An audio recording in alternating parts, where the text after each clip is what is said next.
जय हिंद दोस्तों, मैं Kanhaiya Kumar complete civil service पे आपका स्वागत करता हूँ। देखिए कि हम लोग एनसीईआरटी क्लास 6 से 8 तक देख रहे हैं लोग, ताकि इसके आगे जब हम लोग साइंस पढ़ रहे लोग तो वहाँ पे आपको कन्फ्यूजन ना हो। तो बेसिक यहाँ पे हम लोग देख रहे हैं लोग। तो अब दूसरा का चैप्टर देखेंगे लोग, द लिविंग वर्ल्ड। तो इसमें देखिएगा कि जो बेसिक रहता है बायोलॉजी का, जीवन का जो बेसिक रहता है उसके बारे में हम लोग देखेंगे लोग। तो चलिए स्टार्ट किया जाए। तो देखिए कि जीव विज्ञान यानी बायोलॉजी, जीव विज्ञान वह शाखा है जिसके अंतर्गत सभी जीवधारियों और जैसे कि जंतुओं, पादप, सूक्ष्म जीव का अध्ययन किया जाता है। जीव विज्ञान कहलाती है, तो ये याद रखिएगा। और अरस्तु इसके पिता हैं, तो ये भी अगर क्वेश्चन पूछे तो थोड़ा सा आप याद रख सकते हैं। सजीवों के मूलभूत लक्षण देखिएगा यहाँ पे। तो आधारभूत अगर संगठन का बात किया जाए तो सभी जीवधारी एक या अधिक कोशिकाओं से मिलकर बने होते हैं, तो ये याद रखिएगा। उपचयन देखिएगा कि मेटाबॉलिज्म इसे इंग्लिश में बोला जाता है, उपापचय बोला जाता है हिंदी में। सभी जीवधारियों के शरीर में विभिन्न जैव अणुओं और पदार्थों जैविक ऑक्सीकरण द्वारा समस्थापन एवं ऊर्जा उत्पादन करते हैं। तो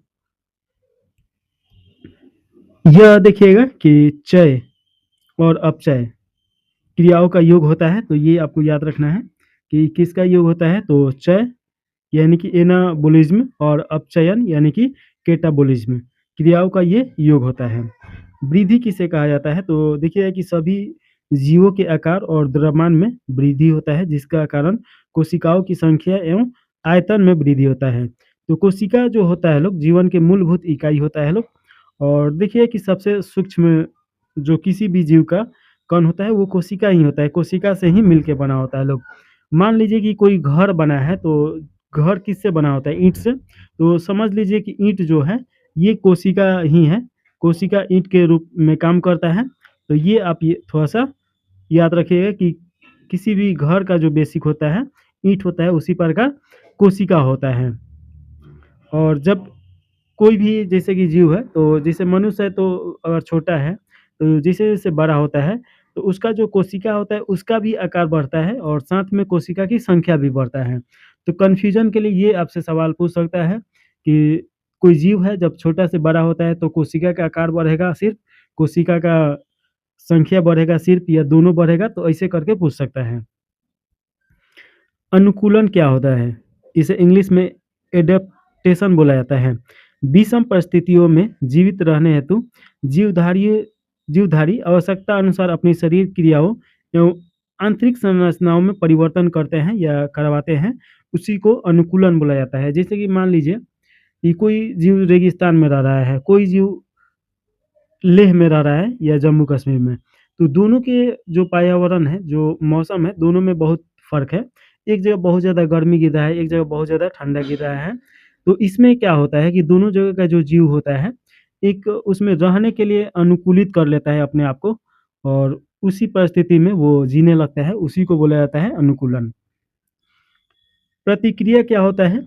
रिस्पॉन्स।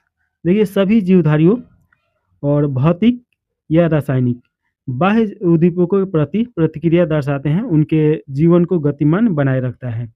तो देखिए प्रतिक्रिया क्या होता है? बाह्य उद्दीपकों के प्रति प्रतिक्रिया दर्शाते हैं, जो उनके जीवन को गतिमान बनाए रखता है। जैसे कि मान लीजिए कि आप हैं, अगर कोई ठंडा चीज़ आपके शरीर में टच जैसे करेगा तो आपको पता चल जाएगा, तो वो क्या कर रहे हैं? तत्काल प्रतिक्रिया दे रहे हैं। या कोई गर्म चीज़ अगर टच कर रहा है तो आपको तुरंत पता चल जाता है। तो यही प्रतिक्रिया कहलाता है, भौतिक और रासायनिक दोनों प्रकार का हो सकता है। उदाहरण के लिए देखिए कि पादप में जो छुई-मुई एक पौधा होता है, उसके पत्ता को हम लोग जैसे टच करते हैं तो सभी पत्ता क्या होता है? सिकुड़ जाता है, छोटा हो जाता है। जनन देखिएगा, रिप्रोडक्शन। प्रत्येक जीव अपनी जाति के अस्तित्व को बनाए रखने के लिए अपने जैसे ही जीव उत्पन्न करते हैं, यह जनन कहलाता है। और देखिए कि जनन भी लैंगिक यानी सेक्सुअल, अलैंगिक यानी एसेक्सुअल या लैंगिक प्रकार का होता है, या द्विलैंगिक भी हो सकता है। तो इसी को बोला जाता है जनन। देखिए गमन या गति ये क्या होता है? तो अधिकांश जीवधारी सहायक समपोषी द्वारा गमन करते हैं। एक पौधा है लतर वाला होता है, तो देखिए कि उसका बो दीजिएगा तो धीरे-धीरे वो गमन करके ये चला जाता है, बहुत बड़ा उसका लतर हो जाता है। एक चीज़ और क्वेश्चन पूछता है कि जो जीवधारी होता है, पूरे जीवन काल में गमन करता है या कुछ समय के लिए? तो जीव जो होता है, जैसे खास करके मनुष्य हो गया या कुत्ता, बिल्ली ये सब जीव हो गया, तो ये पूरे जीवन काल में गमन नहीं करता है लोग, क्योंकि एक समय के बाद इनका हाइट नहीं बढ़ पाता है, ये नहीं बढ़ पाता है, लेकिन कुछ हद तक होते रहता है। लेकिन तो ये देखिएगा वहीं पे पादप, तो पादप पूरे जीवन काल में ही गमन करता है लोग। अब थोड़ा-सा कोशिका के बारे में देख लिया जाए। तो कोशिका के बारे में डिटेल में तो हम लोग पढ़ेंगे लोग ही, लेकिन यहाँ पे बेसिक थोड़ा-सा देख लीजिए। कोशिका या इसे इंग्लिश में सेल बोला जाता है।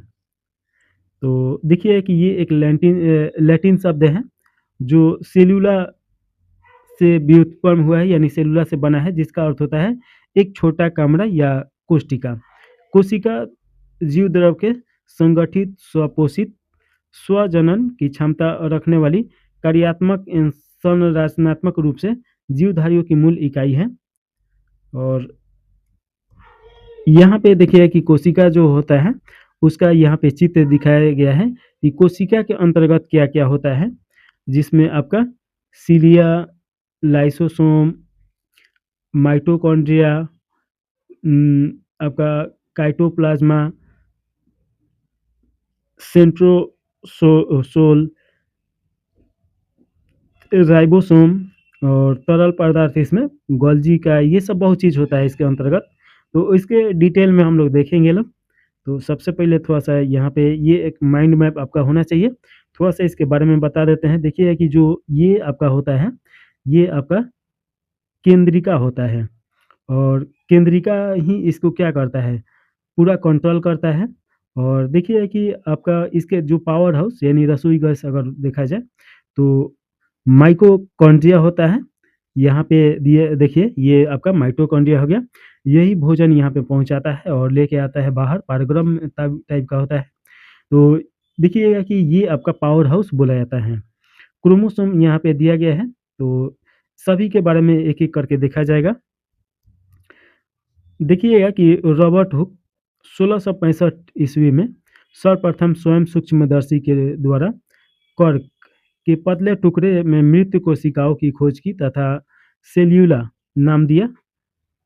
एबी ल्यूनहॉक 1674 में सर्वप्रथम जीवित कोशिका, जैसे कि जीवाणु, प्रोटोजीवा आदि देखा या खोज किया। तो ये आपसे क्वेश्चन पूछ सकता है कि सबसे पहले कोशिका की खोज कौन किया? तो रॉबर्ट हुक। और जीवित कोशिका किसने? तो ल्यूनहॉक के द्वारा।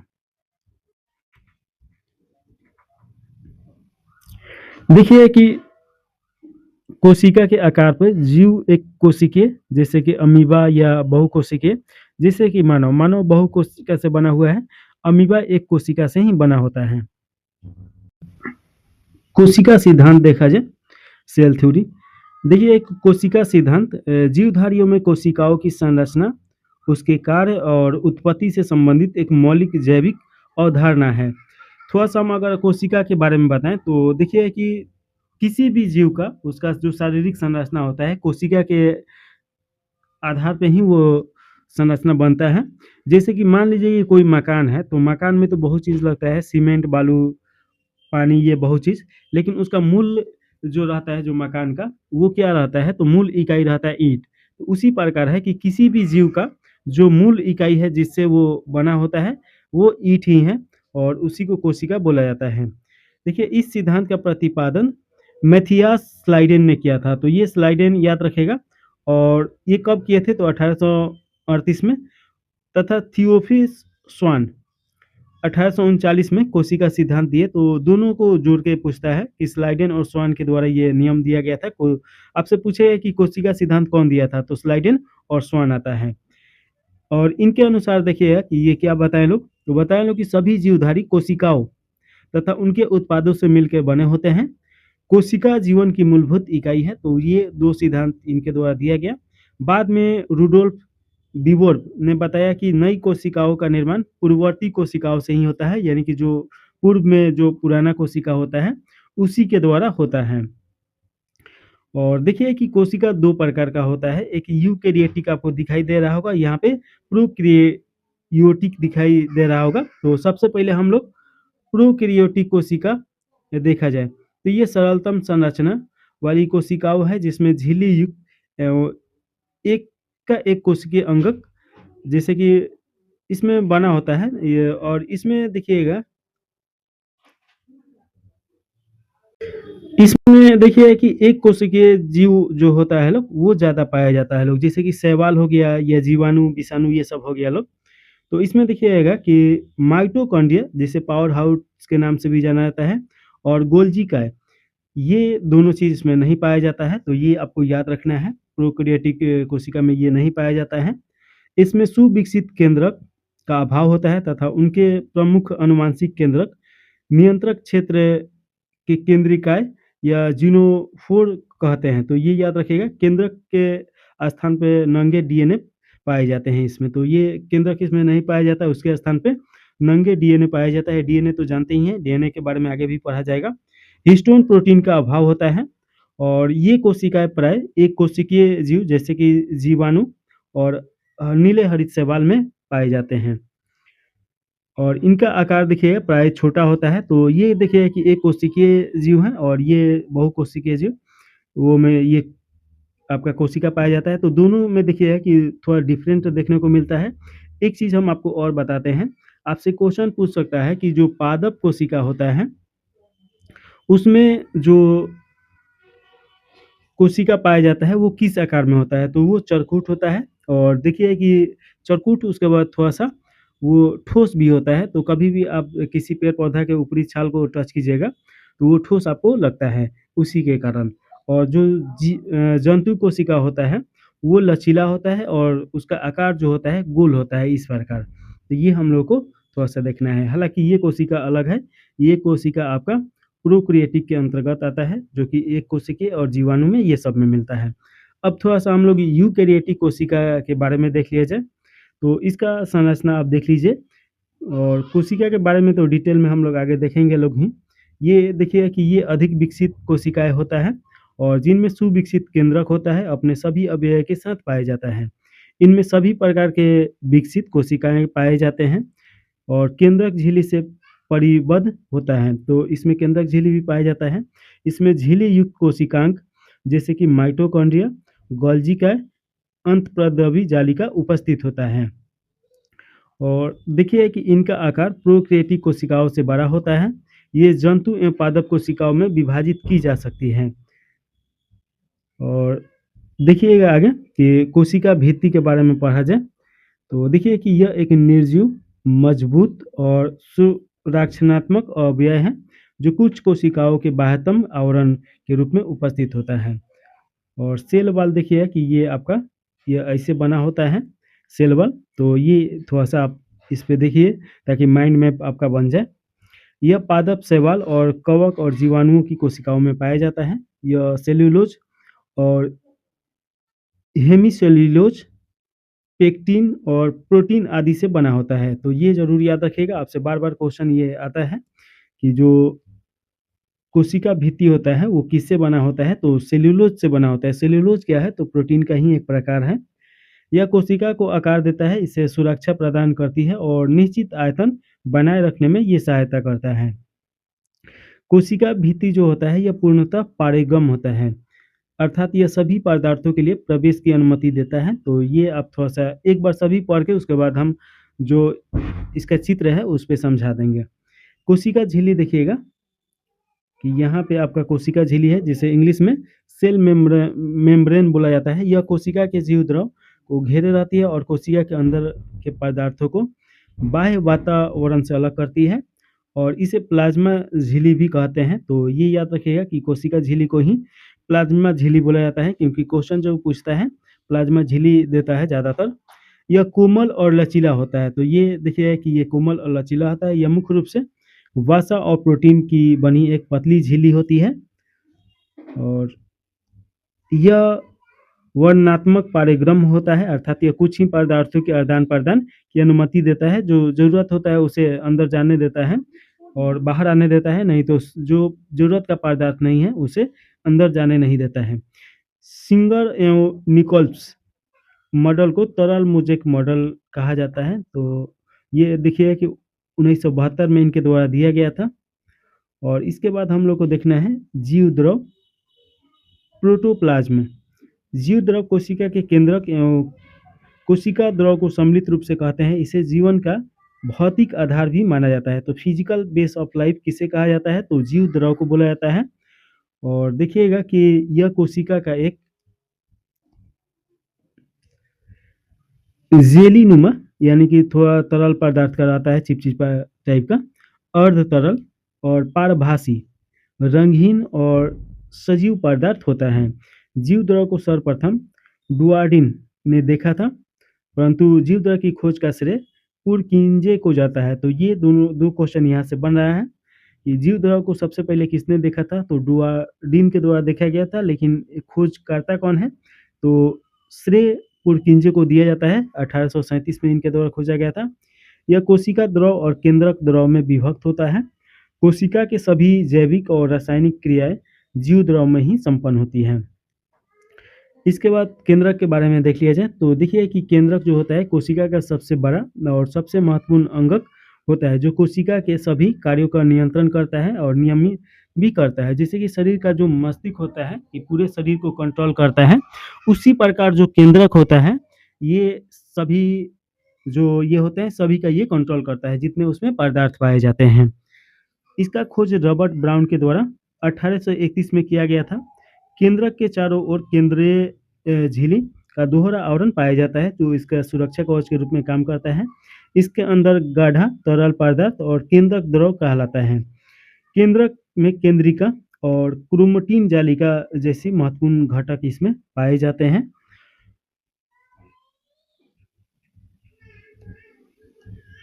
तो ये हम लोग देख लिए लोग। अब यहाँ पे थोड़ा सा जहाँ से क्वेश्चन आता है उसके ये बनाया गया है, तो देख लिया जाए। कोशिकांग यहाँ पे खोजकर्ता और सामान्य नाम एवं कार्य दिया गया है। तो रिक्तिका देखिएगा, इसके खोजकर्ता कौन है? तो ये कोई भी नहीं है। कोशिका का भंडार गृह, स्टोरेज एवं कचरा पात्र इसे यानी कि वेस्टेड कंटेनर इसे बोला जाता है। यानी कि देखिए कि जो भी जो यूज हो जाता है उसके अंतर्गत जो पदार्थ है, तो ये यहाँ पे आ जाता है। किस में आ जाता है? तो रिक्तिया में, जिसे वैल्कुलन बोला जाता है इंग्लिश में। और उसके बाद देखिए कि माइटोकॉन्ड्रिया, ये माइटोकॉन्ड्रिया के खोजकर्ता कॉलिकर अल्टमैन को दिया जाता है। और कोशिका का ये कार्य इसका क्या है? तो ऊर्जा गृह, ये पावर हाउस इसे बोला जाता है। यहाँ से कोशिका को ऊर्जा मिलता है और इसका कार्य है श्वसन द्वारा ऊर्जा उत्पादन करना। हरित लवक, जिसे क्लोरोप्लास्ट भी कहा जाता है। और हरित लवक देखिए कि पादप में पाया जाता है, जीव जंतु में नहीं पाया जाता है। कोशिका का रसोई घर है। प्रकाश संश्लेषण द्वारा भोजन का निर्माण करने में हरित लवक का काम होता है, जिसे क्लोरोप्लास्ट इंग्लिश में बोला जाता है। तो दोनों याद रखिएगा। सीमर इसके खोजकर्ता हैं। अंध्रप्रदेवी जालिकाएं, ये पोर्टर है इसके खोजकर्ता। कोशिका का परिवहन तंत्र, प्रोटीन संश्लेषण, कोशिका का ढांचा एवं केंद्रक कला का निर्माण ये करता है। राइबोसोम, ये पेलाडे के द्वारा खोजा गया है और कोशिका का प्रोटीन कारखाना इसे बोला जाता है। प्रोटीन संश्लेषण करने में ये कार्य करता है। लाइसोसोम देखिएगा कि ये सीबी डुबे के द्वारा खोजा गया है। कोशिका की आत्महत्या की थैली इसे बोला जाता है, सुसाइड बैग। और मृत कोशिकाओं और हानिकारक पदार्थों का पाचन यहाँ पे होता है। तो पाचन होता है, इसीलिए इसे आत्महत्या की थैली बोला जाता है। और आत्महत्या की थैली बोलने का एक और कारण है कि कभी कभी जो मृत कोशिका होता है उसका पाचन करते करते जो जीवित कोशिका होता है उसका भी पाचन स्टार्ट हो जाता है, इसी के कारण इसे सुसाइड बैग भी बोला जाता है। और देखिए कि आगे गोल्जी का है, तो इसके खोजकर्ता हैं, इसमें छुपा हुआ है कैम्यू गोल्जी। कोशिका का ट्रैफिक पुलिसमैन इसे बोला जाता है। हार्मोन, एंजाइम आदि के श्रवण और संग्रहण, विभिन्न प्रकार के थैलियों का निर्माण ये करता है। तारकाय, जिसे सेंट्रियो बोला जाता है, सेंट्रोल। और इसके खोजकर्ता हैं वन बेंडन। और कोशिका विभाजन के दौरान तंतु जाल का निर्माण करता है और कोशिका विभाजन में ये काम करता है। कोशिका विभाजन मतलब क्या होता है कि एक कोशिका से और कोशिका का निर्माण होना ही उसे कोशिका विभाजन बोला जाता है। पेरोक्सिसोम, टोल बट इसके खोजकर्ता हैं। और प्रकाशीय श्वसन, जिसमें देखिए कि H2O2 विघटित होता है। तो ये देखिए कि ये भी थोड़ा-सा ऊर्जा का विघटन करता है, ऊर्जा का निर्माण भी करता है। ग्लाइसिसोम, ये किसके द्वारा खोजा गया है? तो बोक्स के द्वारा खोजा गया है। वसा और कार्बोहाइड्रेट का ये परिवहन करता है। पादप तथा जंतु कोशिकाओं के मूलभूत अंतर यहाँ पे हम लोग देखेंगे लोग। तो थोड़ा-सा 1 मिनट, हाँ, चलिए इसमें देखिए कि कोशिकांग जो है, ये कोशिका भित्ति तो पादप कोशिका में उपस्थित होता है और जंतु कोशिका में उपस्थित नहीं होता है। तो ये याद रखिएगा, कोशिका भित्ति जंतु कोशिका में नहीं होता है। केंद्रक जो है, ये आपका रतिकण की उपस्थिति के कारण परिधि के पास होता है और मेन काम इसी का होता है, केंद्रक का। और यहाँ पे जंतु कोशिका में देखिएगा कि ये केंद्र में पाया जाता है। तारकायन, ये आपका अनुपस्थित होता है पादप कोशिका में और जंतु कोशिका में उपस्थित होता है। और लवक देखिएगा कि पादप कोशिका में उपस्थित होता है और लवक के कारण ही पेड़-पौधे का फूल हो गया या कोई भी हो गया, उसका कलर अलग-अलग रहता है और जंतु कोशिका में अनुपस्थित होता है। रतिकण, ये एकल एवं बड़ा होता है और कई ये देखिएगा कि जंतु कोशिका में रतिकण यानी बहु ये आपका कई छोटे-छोटे होते हैं। माइटोकॉन्ड्रिया संख्या में कम होता है पादप कोशिका में और जंतु कोशिका में ज़्यादा होता है। लाइसोसोम दुर्लभ अथवा कभी-कभी मिलता है, अपवाद जैसे हलित शैवाल हो गया और इसमें तो उपस्थित ही रहेगा। और देखिए संचित भोजन पदार्थ, पादप कोशिका जो होता है स्टार्च और वसा उसमें संचित होता है और इसमें देखिए कि ग्लाइकोजन और वसा होता है। तो ये आप याद रखिएगा। इसके बाद हम लोग जो देखेंगे लोग, सजातीय जगत का वर्गीकरण देखा जाएगा। तो देखिए क्लासिफिकेशन ऑफ लिविंग वर्ल्ड, वर्गीकरण जीव विज्ञान की वह शाखा है जिसमें जीवधारियों की पहचान, नामकरण और वर्गीकरण का अध्ययन किया जाता है। तो ये भी क्वेश्चन आपसे पूछ सकता है कि ये क्या है? जीवधारियों को उनकी सुविधा की दृष्टि से विभिन्न समूहों में व्यवस्थित करने की प्रक्रिया को ही वर्गीकरण बोला जाता है। वर्गीकरण की आवश्यकता क्या है? तो पृथ्वी पर अरबों की संख्या में जीव, जंतु, पादप ये पाए जाते हैं। उन्हें विस्तृत रूप से समझने के लिए वर्गीकरण बहुत ज़्यादा ज़रूरी है। और देखिए कि क्रमबद्ध व्यवस्था, वर्गीकरण जीवधारियों को उनकी समानताओं और असमानताओं के आधार पर विभिन्न समूहों में व्यवस्थित किया गया है। वर्गीकरण देखिएगा कि वर्गीकृत के अंतर्गत वर्गीकरण के नियम, सिद्धांत और कानूनों का अध्ययन किया जाता है। इसका कार्य जीवधारियों का पहचान, नामकरण और वर्गीकरण करना है।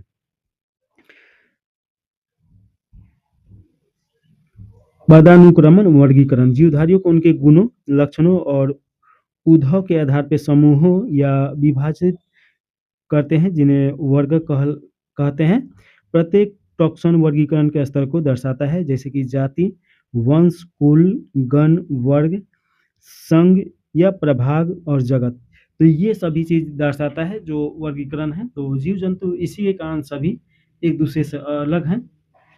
ये वर्ग एक निश्चित क्रम में ऊपर से नीचे, नीचे से ऊपर व्यवस्थित होते हैं, जिसे पदानुक्रम वर्गीकरण कहते हैं। देखिए कि 5 जगत वर्गीकरण ये किसके द्वारा किया गया था? तो R.H. व्हिटेकर के द्वारा ये किया गया था 1969 में। और कोशिका संरचना की जटिलता या पोषण विधि के प्रकार और स्रोत, शारीरिक संगठन की जटिलता एवं आनुवंशिक संबंधों के आधार पर सजीवों को 5 जगत में बांटा गया है इनके द्वारा। एक है मोनेरा, प्रोटिस्टा, कवक, पादप, जंतु। तो ये सभी देखिएगा कि 5 जगत कौन-कौन है? तो मोनेरा, प्रोटिस्टा, कवक, पादप, जंतु। और यहाँ से क्वेश्चन पूछता है, तो आपसे क्वेश्चन पूछ सकता है कि 5 जगत वर्गीकरण किसने दिया था? तो R.H. व्हिटेकर के द्वारा दिया गया था। इसमें मोनेरा, प्रोटिस्टा, कवक, पादप, जंतु आ जाएगा। और उसके बाद देखिए कि द्विनाम पद्धति, तो द्विनाम पद्धति किनके द्वारा दिया गया? तो देखिए कि द्विनाम नामकरण वह पद्धति है जिसके अनुसार प्रत्येक जीव जाति का नामकरण 2 शब्दों में किया जाता है। पहला जो शब्द होता है वंश का और दूसरा का शब्द जाति का होता है। और ये लिनियस के द्वारा दिया गया था, तो आगे मिलेगा। प्रतिपादक देखिए है कि इस पद्धति को कैरोल लिनियस ने प्रतिपादित किया था। लिनियस ने अपने पुस्तक सिस्टेमा नेचुरली के 10वें संस्करण जो 1758 में जीव जातियों का नामकरण इसमें दिया गया है, जो 1758 में इसका पुष्टिकरण हुआ था। और देखिए कि नामकरण के नियम क्या है, ये भी क्वेश्चन आता है यहाँ से। नामकरण के नियम, द्विनाम पद्धति के अनुसार प्रत्येक जीव के नाम में 2 शब्द होते हैं। पहला शब्द वंश का होता है और इसे कैपिटल अक्षर से लिखा जाता है। दूसरा जो शब्द होता है जाति का होता है और इसे स्मॉल अक्षर से लिखा जाता है।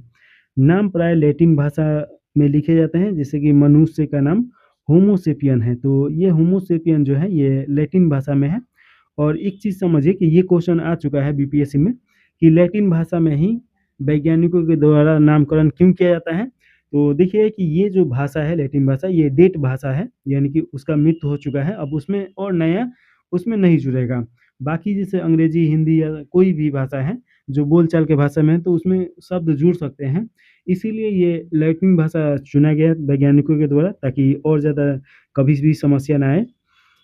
नाम लिखते समय वंश और जाति के नामों को तिरछा लिखा जाता है। यदि नाम हाथ से लिखा जाए तो वंश और जाति के नामों को अलग-अलग रेखांकित किया जाता है। यह पद्धति संपूर्ण विश्व में जीवधारियों को एक मानक सार्वभौमिक नाम प्रदान करती है, जिससे भ्रम की स्थिति समाप्त हो जाती है। पादप जगत का अगर बात किया जाए तो किंगडम प्लैनेट, पादप जगत उन सभी बहुकोशिकीय स्वपोषी जीवों का समूह है जो सूर्य के प्रकाश में एवं उपयोग करके प्रकाश संश्लेषण द्वारा अपना भोजन स्वयं बनाते हैं। इस जगत को बीजाणुजनन की प्रक्रिया द्वारा पादप का भ्रूण बनाने की क्षमता के आधार पर वर्गीकरण किया जाता है। पादपों का अध्ययन पादप विज्ञान या फाइकोलॉजी कहलाता है। स्वपोषी जीवों के वर्गीकरण की पद्धति के आधार पर पादप जगत को थैलोफाइटा और एम्ब्रियोफाइटा में विभाजित किया जाता है। पादप को मुख्यतः निम्न 5 भागों में बांटा जा सकता है, जिसमें देखिएगा कि शैवाल है, ब्रायोफाइटा है, टेरिडोफाइटा है, अनावृत्ति बीजीय है और आवृत्ति बीजीय है।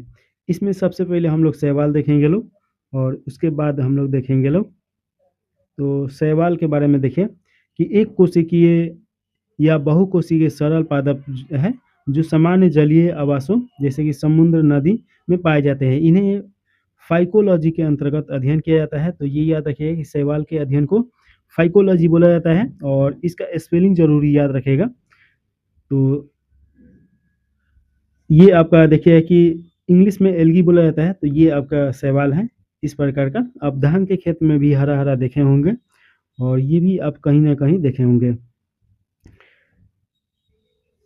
इनका पादप शरीर थैलम जैसा होता है, अर्थात इसमें जड़, तना और पत्ती जैसे संरचनाओं का अभाव होता है।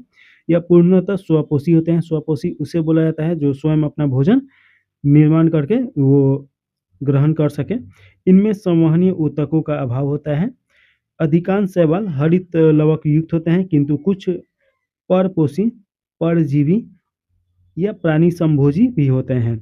ये सामान्यतः जलीय आवासों में रहते हैं, परंतु कुछ पोषित नहीं होते हैं। उदाहरण के लिए समुद्री शैवाल, हरे शैवाल, ये सब हैं। और देखिए कि अगला जो है ब्रायोफाइटा है, तो ये हम लोग छठा से लेकर 8वां तक पढ़ रहे हैं लोग, तो इसीलिए इसमें आपको बहुत डिटेल में नहीं मिलेगा। इसमें सिर्फ बेसिक हम लोग को देखना है, ताकि जब आगे पढ़ें तो वहाँ आपको थोड़ा सा भी समस्या ना हो। ब्रायोफाइटा ये पादप जगत के थलचर पौधे हैं जो सबसे सरल और आदिम संवहनीय ऊतक रहित पौधे का समूह है। इन्हें प्राय पादप जगत का उभयचर भी कहा जाता है, क्योंकि ये नम एवं छायादार स्थानों में रहते हैं और लैंगिक प्रजनन के लिए जल पर निर्भर करते हैं। इनका देखिए कि ये संरचना जो है यहाँ पे दिया गया है, आप ये आसानी से आप समझ सकते हैं। इनका पादप शरीर थैलस के रूप में होता है, और इसमें संवहनीय ऊतक जिसमें जाइलम, फ्लोएम का अभाव होता है। जाइलम और फ्लोएम क्या होता है कि देखिएगा कि जो जाइलम होता है तो किसी भी पेड़ पौधा के ये जो जड़ होता है उससे होते हुए पूरे शरीर में जल और खनिज पहुंचाता है। और फ्लोएम जो होता है प्रकाश संश्लेषण के बाद जो पत्ता होता है उस वहाँ से जो भोजन तैयार होता है पूरे शरीर में पहुंचाता है। यह पूर्णतः स्वपोषी होते हैं। और देखिए कि ब्रायोफाइटा में मादा अंगों को अंडाधार कहते हैं। इनका उदाहरण है मॉस है और लीरवर्ट है, तो ये याद रख सकते हैं। इसके बाद हम लोग तीसरा का जो इसमें दिया गया है टेरिडोफाइटा। टेरिडोफाइटा संवहनीय ऊतक युक्त पहले स्थलीय पौधे हैं। ये जीवाणु द्वारा प्रजनन करते हैं तथा इनमें फूल और बीज नहीं बनते हैं। तो इसमें फूल और बीज का अभाव होता है, नहीं बनता है। और जाइलम और फ्लोएम युक्त ये होते हैं। और देखिए कि ये आपका इसका पौधा है, तो ये आप आसानी से समझ सकते हैं। ये पौधे ठंडे, नम, छायादार स्थानों में और रेतीली मिट्टी में पाए जाते हैं। इनका पादप शरीर जड़, तना एवं पत्ती में विभाजित होता है। तो देखिए कि ये आपका जड़ है नीचे, और ये तना है, और ये पत्ता भी है। इसमें संवहनीय ऊतक जैसे कि जाइलम और फ्लोएम का उपस्थित होता है। इसका मुख्य पादप शरीर बीजाणु उद्भिद होता है, और इनका जनन बीजाणुओं द्वारा होता है जो बीजाणुधारियों में बनते हैं। तो ये याद रखें कि बीज इसमें पाया जाता है। इसका उदाहरण है फर्न है, हॉर्नटेल है। जो चौथा है इसमें हम लोग देखेंगे अनावृत बीजीय। अनावृत बीजीय वे पौधे हैं जिसमें अंडाशय का अभाव होता है। इसके बीज फल भित्ति से ढके हुए नहीं होते हैं, अर्थात ये बीज नग्न होते हैं। ऐसे पौधे आप बहुत देखे होंगे बिना फल के बीज। इसे जिम्नोस्पर्म बोला जाता है। और देखिए कि ये बहुवर्षीय, सदाहरित और काष्ठीय होते हैं। इसमें संवहनीय ऊतक जिसमें जाइलम और फ्लोएम विकसित होता है। ये पौधे फूल रहित होते हैं। इसमें प्रजनन अंग शंकु कहलाते हैं। इसमें बीजांड अनावृत होते हैं जिससे बीज सीधे पत्ती या शंकु के अंदर बनते हैं। इसके जाइलम में वाहिकाओं तथा फ्लोएम में सहचर कोशिकाओं का अभाव होता है। इनका उदाहरण है साइकस और पाइन्स है। तो ये देखिए कांटा ज़्यादा होता है इस सब में। रेगिस्तानी एरिया में ये बहुत ज़्यादा होता है लोग। आवृत बीजीय। आवृत बीजीय पादप जगत का सबसे प्रभावी और विकसित वर्ग है। इसके बीजांड और बीज अंडाशय फल भित्ति के भीतर ढके रहते हैं, अर्थात बीज आवृत्ति ये इसीलिए कहलाते हैं। तो फल के अंदर ये बीज होता है। और ये देखिए कि इन पौधे का आकार ऐसे होता है। इन्हें पुष्पी पादप भी कहा जाता है क्योंकि ये फूल पैदा करते हैं। इनका मुख्य पादप शरीर द्विगुणित और बीजाणु उदित होता है। इसमें संवहनीय ऊतक जाइलम और फ्लोएम पूर्णतः विकसित होता है। ये तो सभी जगह ऐसे पौधे पाए जाते हैं। इनमें संवहनीय ऊतक, और देखिए कि जाइलम में वाहिकाएं और फ्लोएम में सहचर कोशिकाएं उपस्थित होता है। आवृत बीजी को बीज पत्रों के संख्या के आधार पर 2 वर्गों में विभाजित किया गया है, जिसमें देखिए कि एक बीजीय एक होता है, और एक में देखिए कि द्विबीजी पत्र होता है। जैसे कि राई अगर देखिएगा कि राई को अगर तोड़िएगा तो उसमें 2 बीज मिलेगा। तो ये विशेषता देख लिया जाए एक बीजीय और द्विबीजीय का। बीज पत्रों की संख्या, एक बीजीय में बीज पत्र की संख्या 1 होता है, और 2 बीजीय में 2 बीज होता है। पुष्प प्राय और त्रियिक, अर्थात देखिए कि इसमें पुष्पांग प्राय 3 के जोड़ों में होते हैं। तो ये याद रखिएगा।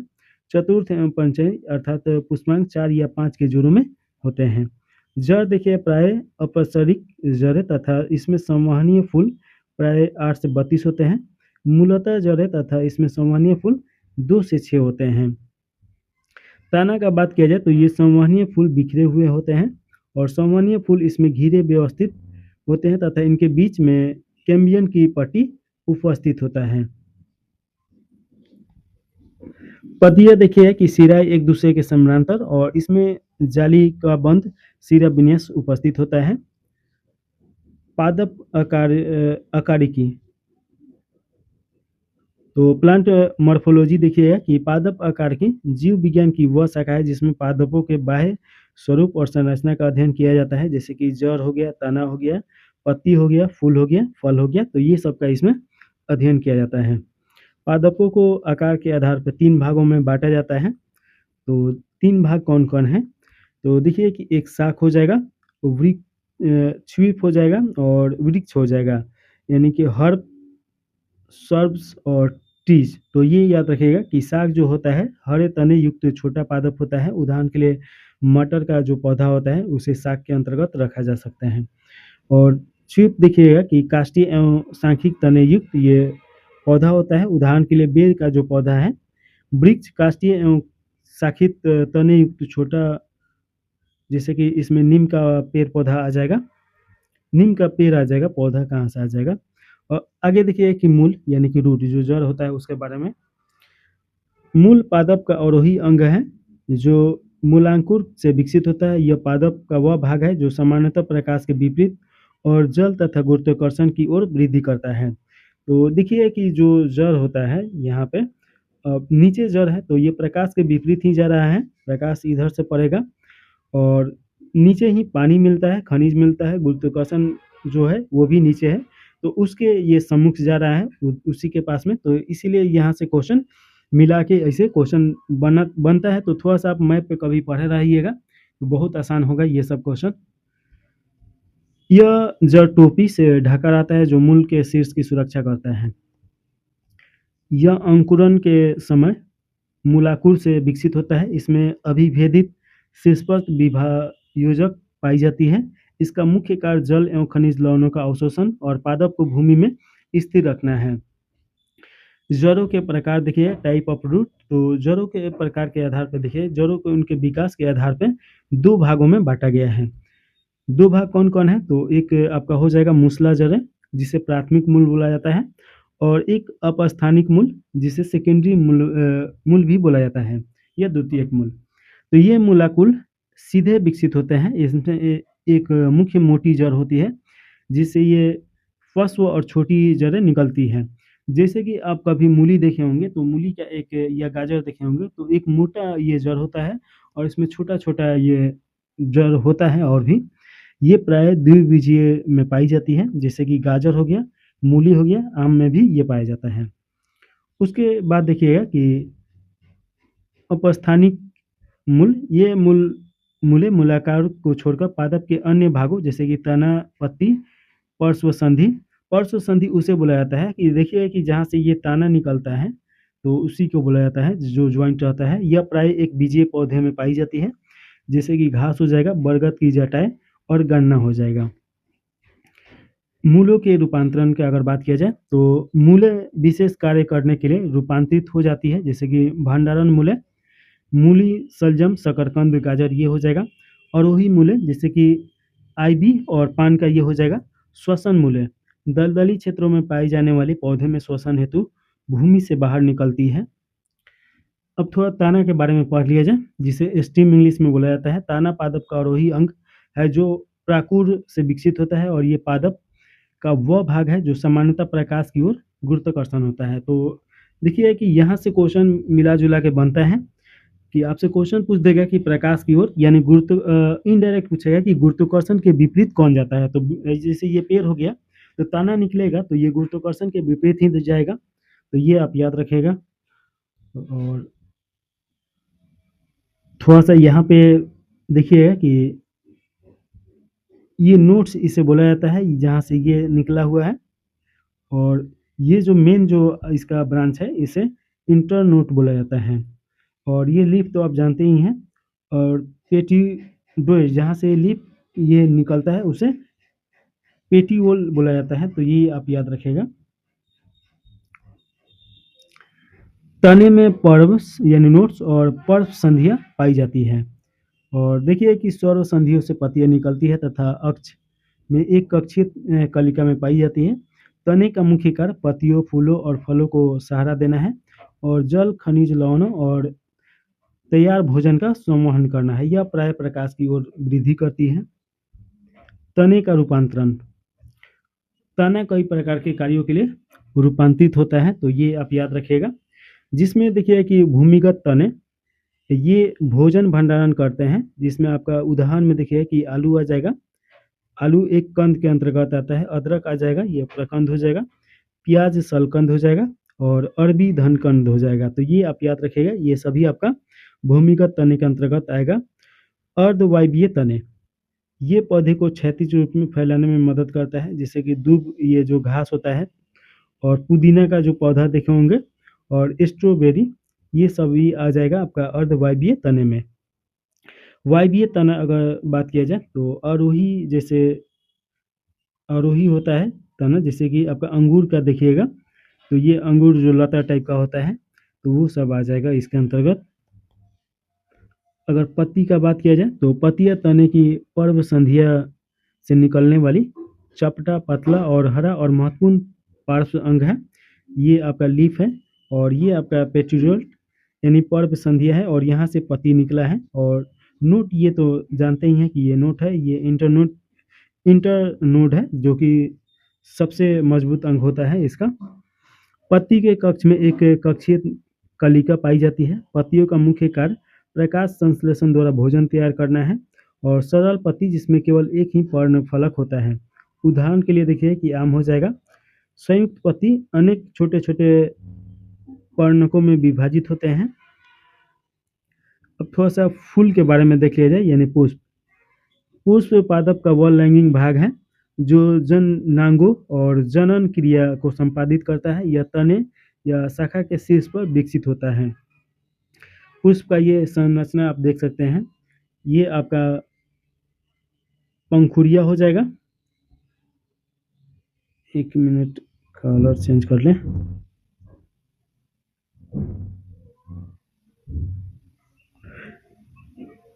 देखिए ये आपका जो है ये पंखुड़िया है और ये पुंकेसर है जो ये आपका निकल के आ रहा है। अब 4 बजे वाला जो फूल देखे होंगे सेम वैसा ही या कनहर का जो फूल होता है वैसा ही है। बाहरी दल पुंज है और ये पुष्पवृत्ति है यहाँ से और ये पुष्पासन है जो यहाँ से जा रहा है।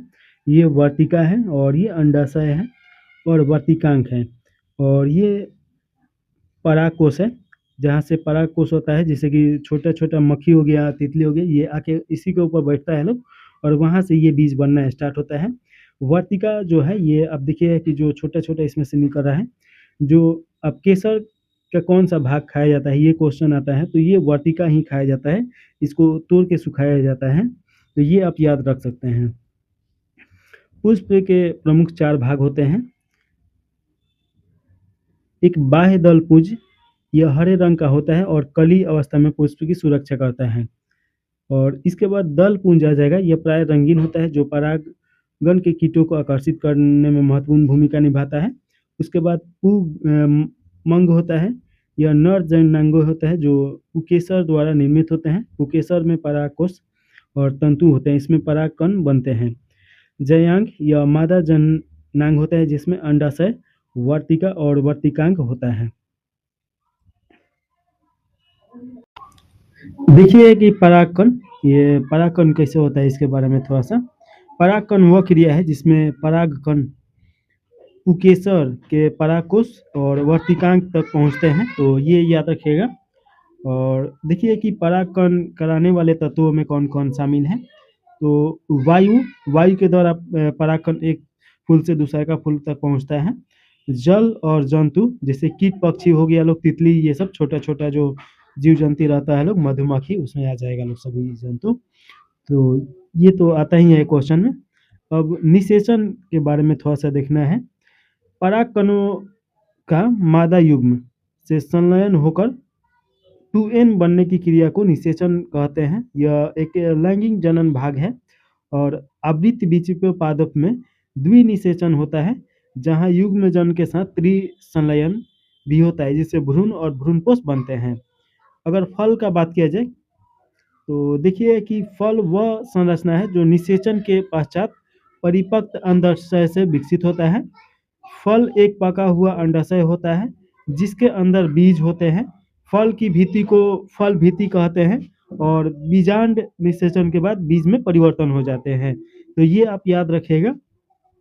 और पादप कायिकी के बारे में देखिए, प्लांट साइकोलॉजी। तो पादप पोषण, देखिए पादप पोषण पौधे द्वारा पोषण प्राप्त करने की प्रक्रिया को कहा जाता है और पोषण विधि के आधार पर पौधे 2 प्रकार के होते हैं, एक स्वपोषी होता है और एक होता है परपोषी। स्वपोषी पौधे में देखिएगा कि ये कौन-कौन पौधे होते हैं।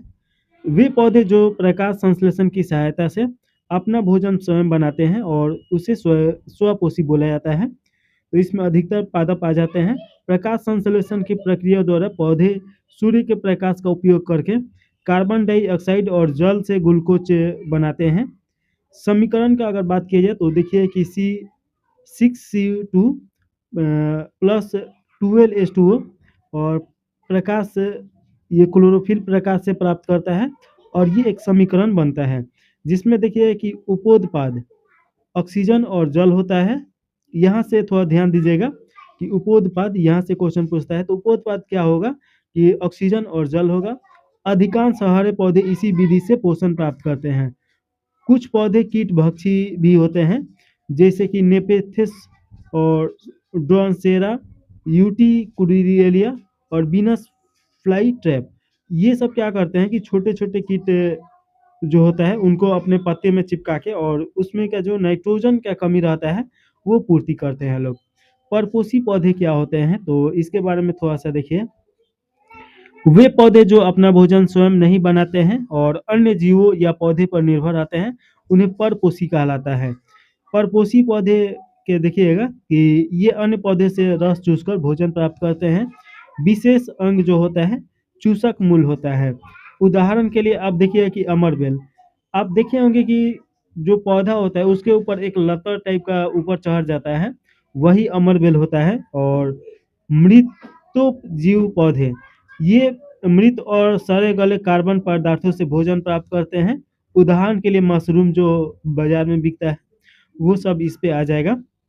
और सहजीवी पौधे का मतलब क्या होगा, ये अन्य जीवों के साथ परस्पर लाभकारी संबंध बनाकर भोजन प्राप्त करते हैं। उदाहरण के लिए राइजोबियम हो जाएगा जो पौधे की जड़ों में मिलते हैं और लाइकेन भी हो जाएगा।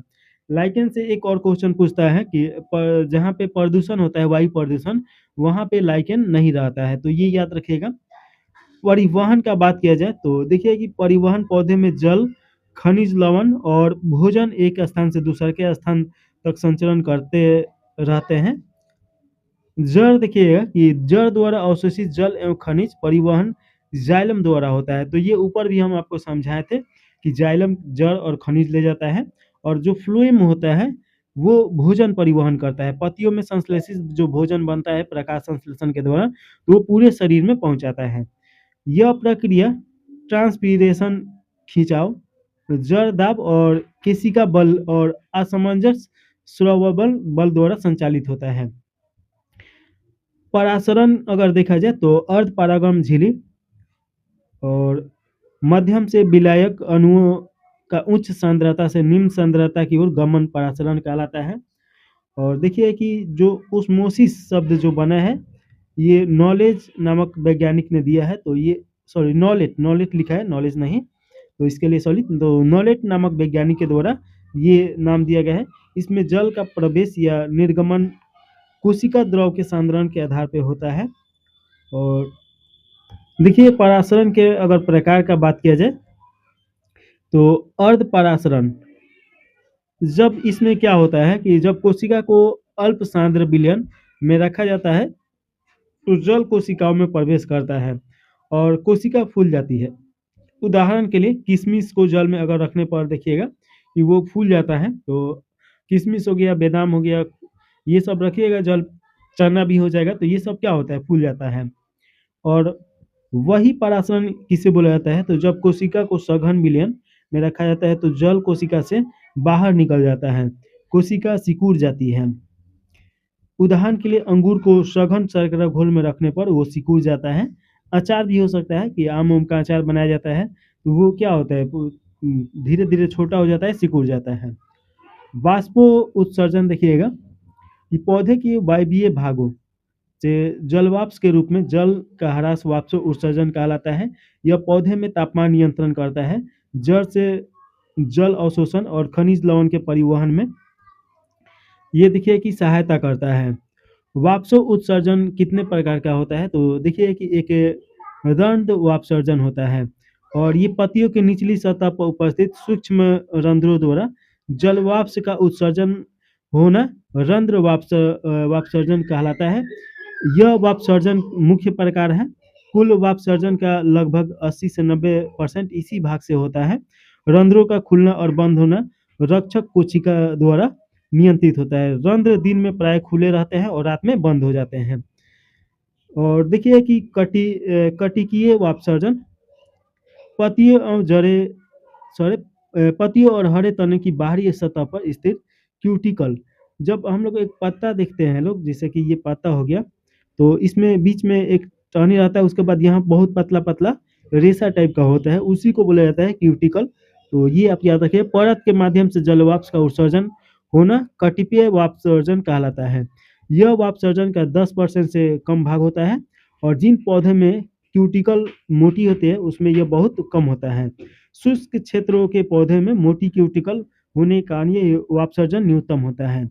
तो उसके अंदर जो ये मोटा रहता है, यहाँ पे मोटा-मोटा रहेगा, तो उसमें पानी वो संचय कर लेता है लोग, और सूक्ष्म जो रहता है वहाँ पे धीरे-धीरे पानी का वाष्पसर्जन होता है। लेंटिकुलर वाष्पसर्जन, इसमें देखिए कि क्या होता है कि तने पे पाए जाने वाले सूक्ष्म छिद्र के माध्यम से जल वाष्प का उत्सर्जन लेंटिक्यूलर वाष्पसर्जन कहलाता है। तो लेटिक्यूलर वाष्पसर्जन क्या होता है, तो तनों पर पाए जाने वाले सूक्ष्म छिद्रों के माध्यम से जो होता है, यह वाष्पसर्जन का बहुत ही कम भाग है, 1 से 2% ही होता है। लेंटिसल मुख्य रूप से गैसों के आदान-प्रदान के लिए बने होते हैं, परंतु इनमें जल वाष्प का भी उत्सर्जन होता है। यह दिन-रात लगातार होता रहता है, क्योंकि लेंटिसल हमेशा खुले रहते हैं। जंतु जगत का अगर बात किया जाए, तो देखिए कि जंतु जगत ऐसे बहुकोशिकीय, कोशिका भित्ति रहित और विषमपोषी जीवों का समूह है, जो भोजन के लिए सीधे या परोक्ष रूप से पादपों पर निर्भर रहते हैं। जंतु जगत में वे सभी जीव शामिल हैं जो यूकैरियोटिक होते हैं। तो ये याद रखना है, प्रोकैरियोटिक में आपका पादप जगत आता है, और यूकैरियोटिक में जंतु जगत आता है अधिकतर।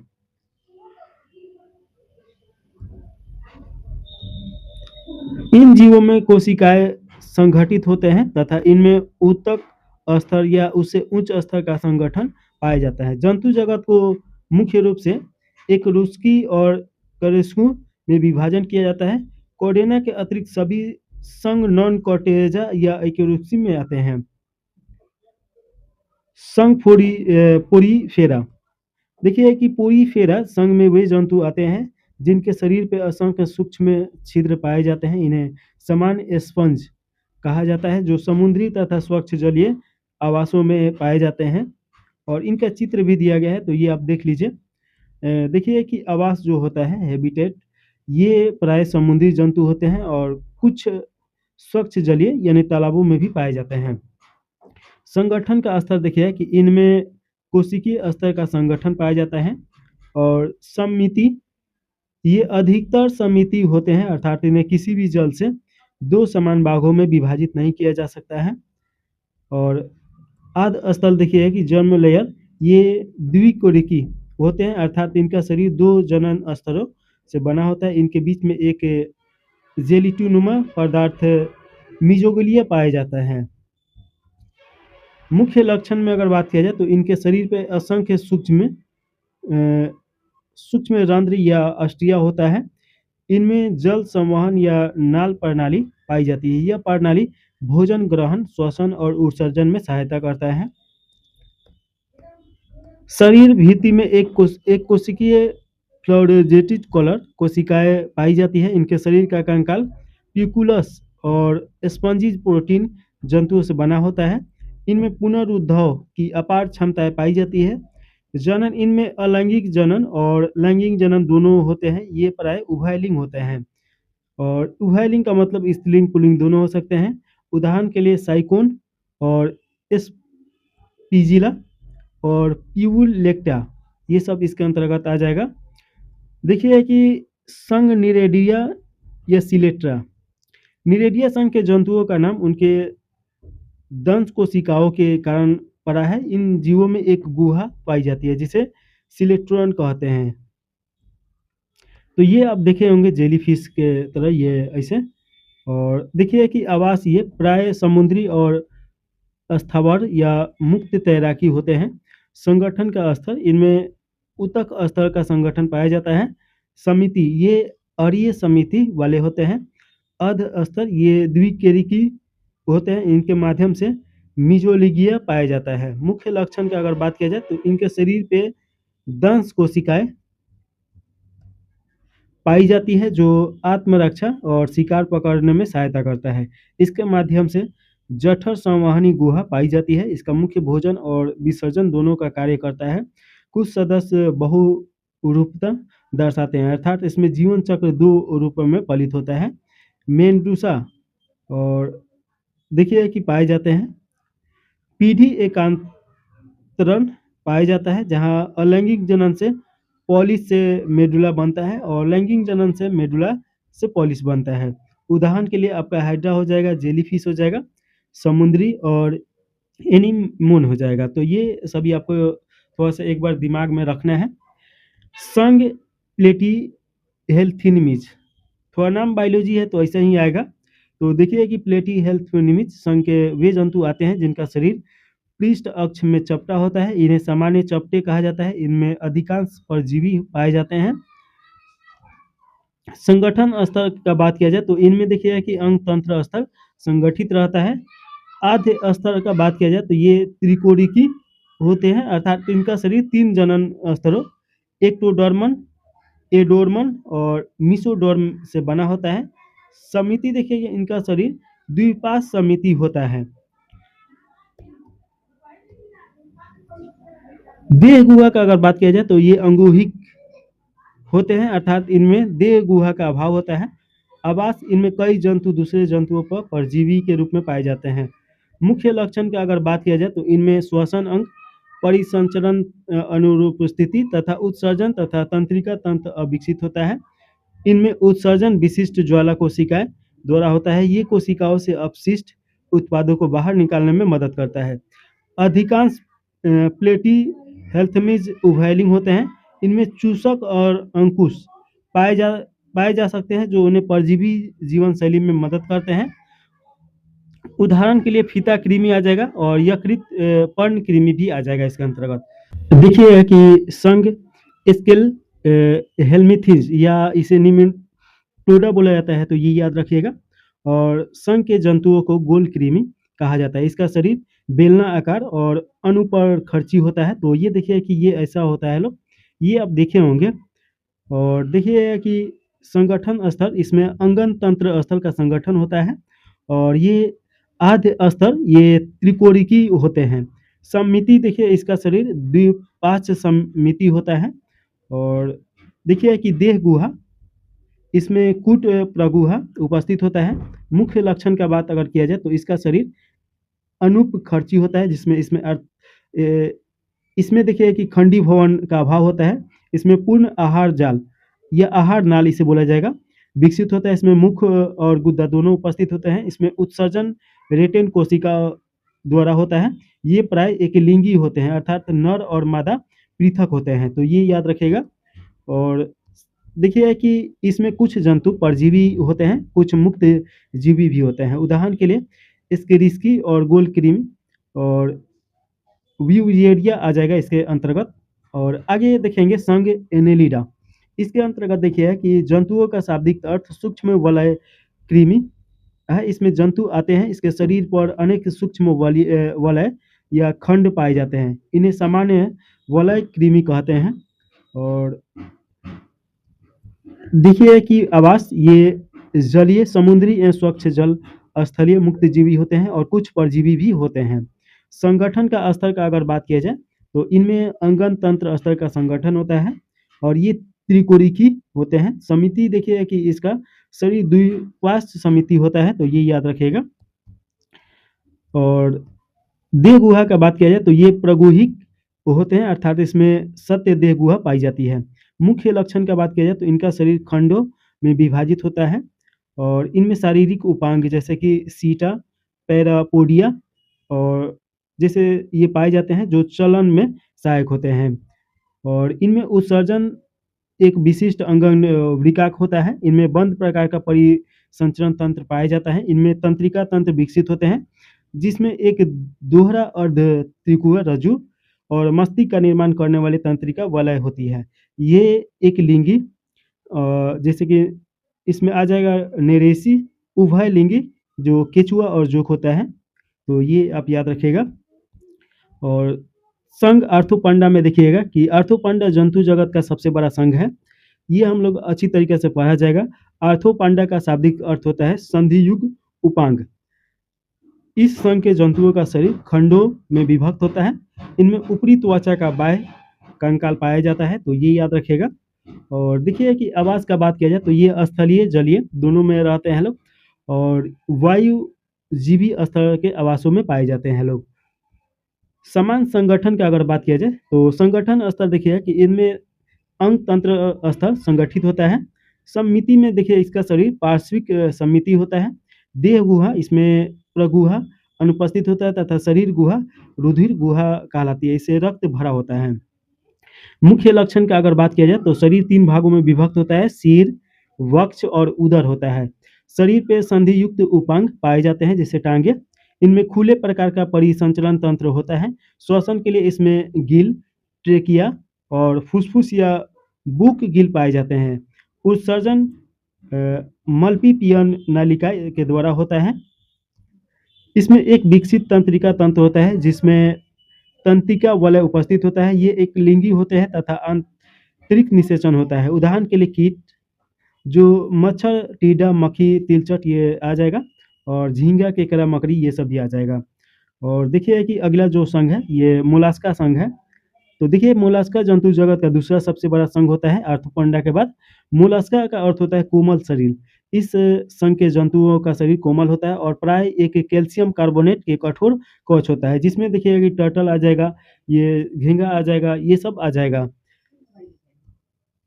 और देखिए कि आवास का बात किया जाए तो ये अधिकांश जलीय यानी समुद्र, स्वच्छ जल और कुछ स्थानीय स्थलों पे भी पाए जाते हैं। और देखिएगा इसके संगठन का स्तर तो इनमें अंग तंत्र स्तर संगठित होता है। और समिति का बात किया जाए तो इसका शरीर द्विपार्श्व समिति होता है। मुख्य लक्षण का बात किया जाए तो शरीर के ऊपरी कवच पाया जाता है जो कैल्शियम कार्बोनेट का बना होता है, जो ठोस एक बना होता है और ये सुरक्षा कवच के रूप में काम करता है।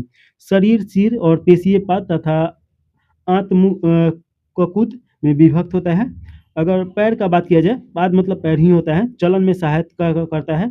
श्वसन क्लोम या टिनिडिया द्वारा यहाँ पे होता है। तो श्वसन किसके द्वारा होता है? तो क्लोम या टिनिडिया के द्वारा। तो ये क्वेश्चन पूछता है। मुख्य रूप से भोजन को पीसने के लिए रेडुला नामक अंग पाया जाता है। ये उभयलिंग एक लिंगी भी होता है लोग। उदाहरण के लिए देखिए कि घोंघा हो जाएगा, सीप हो जाएगा, स्विच हो जाएगा, ऑक्टोपस भी आ जाएगा इसके अंतर्गत। संघ इकाई नो डोरमोटा के बारे में देखिए तो इसका अर्थ होता है कंटकीय त्वच। इस संघ के जंतुओं की त्वचा पर कैल्शियम युक्त कणिकाओं का अंत कंकाल पाया जाता है जो कंटीला रूप में रहता है। ये देखिएगा, ये कभी ना कभी ऐसे देखे होंगे या यूट्यूब पर या फिल्म में देखे होंगे।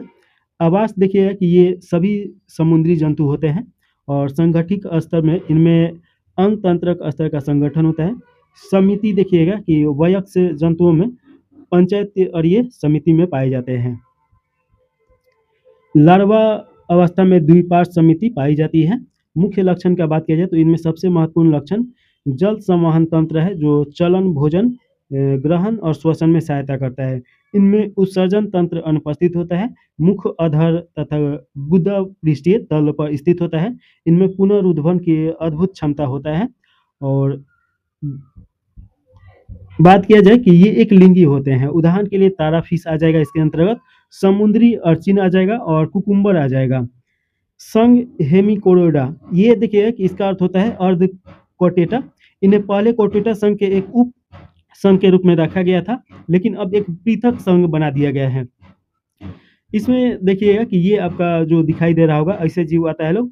आवास का बात किया जाए तो ये छोटे समुद्री जंतु हैं। संगठन का स्तर अंग तंत्र स्तर का संगठन होता है। समिति देखिएगा कि इसका शरीर द्विपार्श्व समिति होता है। मुख्य अगर लक्षण का बात किया जाए तो इसका शरीर कृमि के आकार का होता है। शरीर 3 भागों में विभाजित होता है, शुंड, कोलर और धड़। कोलर क्षेत्र में ग्रहसनी के गिल दरारें पाई जाती है। इनके शुंड में एक छोटा कोटोकॉट जैसी संरचना पाया जाता है। और देखिए कि इसमें खुले प्रकार का परिसंघ तंत्र पाया जाता है।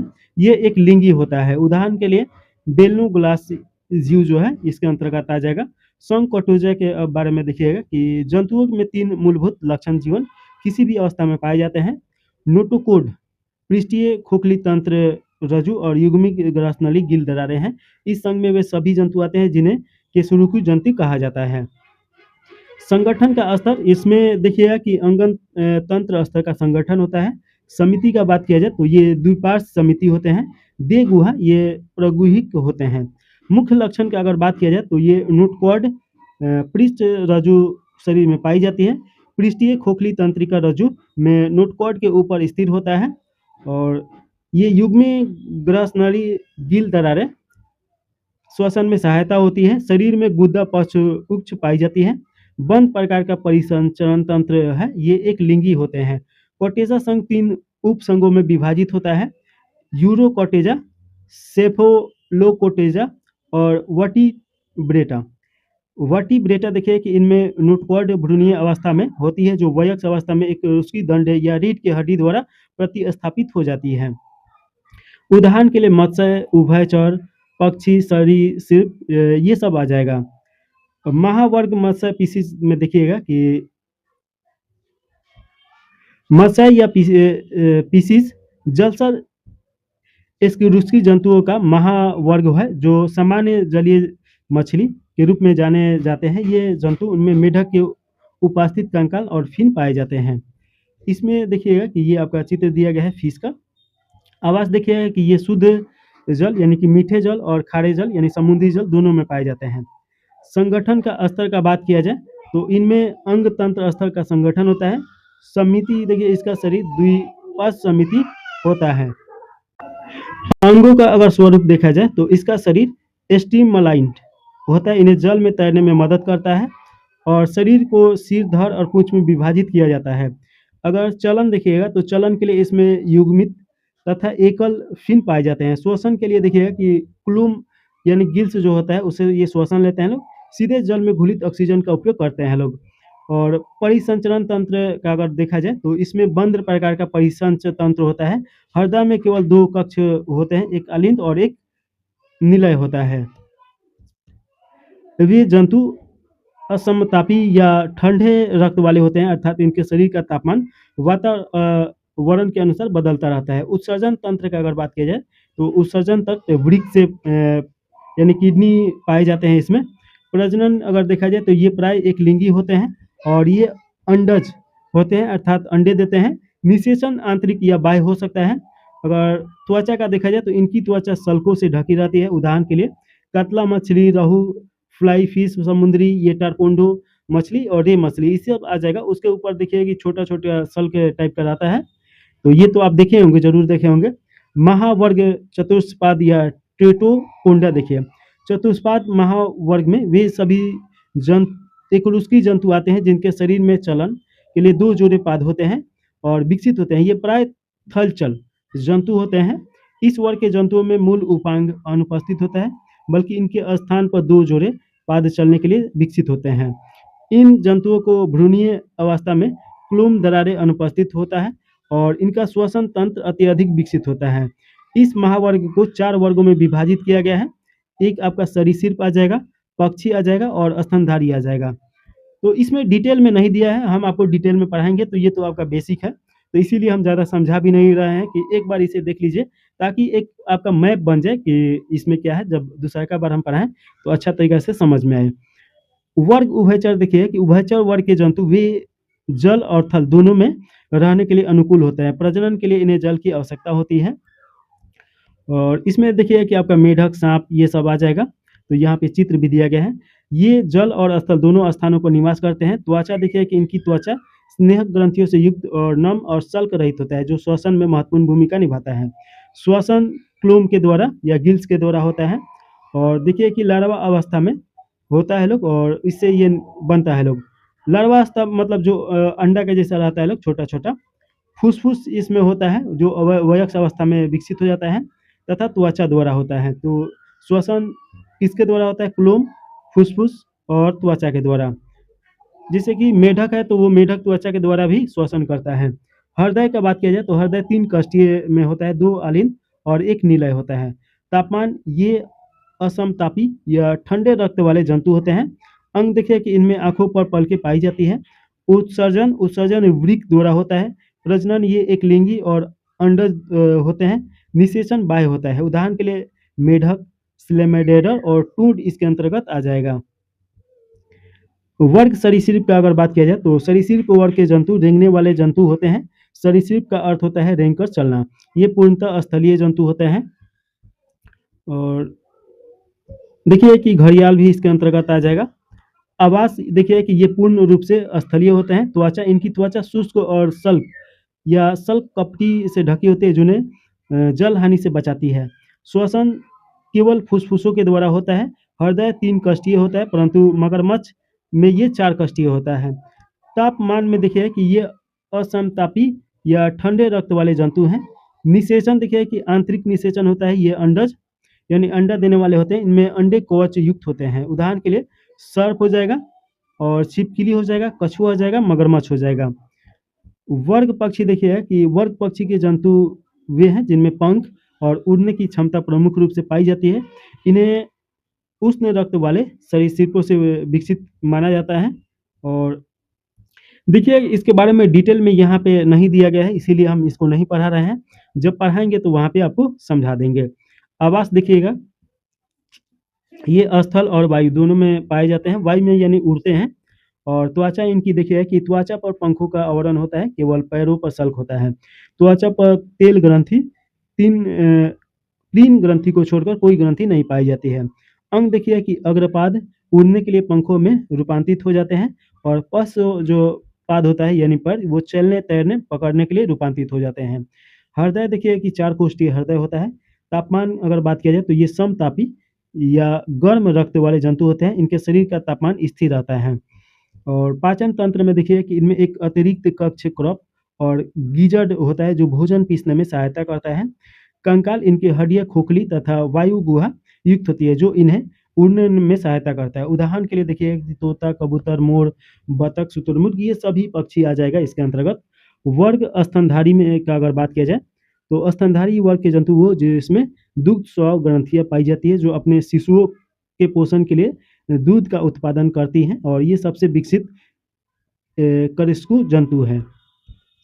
और देखिए कि आवास का अगर बात किया जाए तो ये लगभग सभी प्रकार के आवासों, मरुस्थल, वन, पर्वत, ध्रुवीय और जल में पाए जाते हैं। त्वचा, इनकी त्वचा पर बाल पाए जाते हैं, जो इन्हें सुरक्षा प्रदान करता है। लोग गर्म, ठंडा, ये सब से भी त्वचा कान देखिए, इसमें बाह्य कर्ण या कर्ण पलव उपस्थित होता है। हृदय का बात किया जाए तो 4 कष्टीय हृदय होता है। तापमान देखिए कि ये समतापी या गर्म रक्त वाले जंतु हैं। श्वसन फफूसों द्वारा होता है। दंत विन्यास, इसमें विषम दंती और द्विबारंती विन्यास पाया जाता है। प्रजनन की अगर बात किया जाए तो ये प्राय जरायुज में होते हैं, अर्थात बच्चों को जन्म देते हैं, कुछ अपवाद को छोड़कर। निषेचन आंतरिक होता है। उदाहरण के लिए मानव आ जाएगा, गाय आ जाएगा, वेल आ जाएगा, चमगादड़ आ जाएगा, कुत्ता, बिल्ली, ये सब आ जाएंगे। और तो यहाँ पे आपका जितना ये था ये समाप्त होता है, और आगे जो भी चैप्टर होगा वो पढ़ाया जाएगा। तो चैनल को लाइक, सब्सक्राइब जरूर कर दीजिएगा। जय हिंद, जय भारत।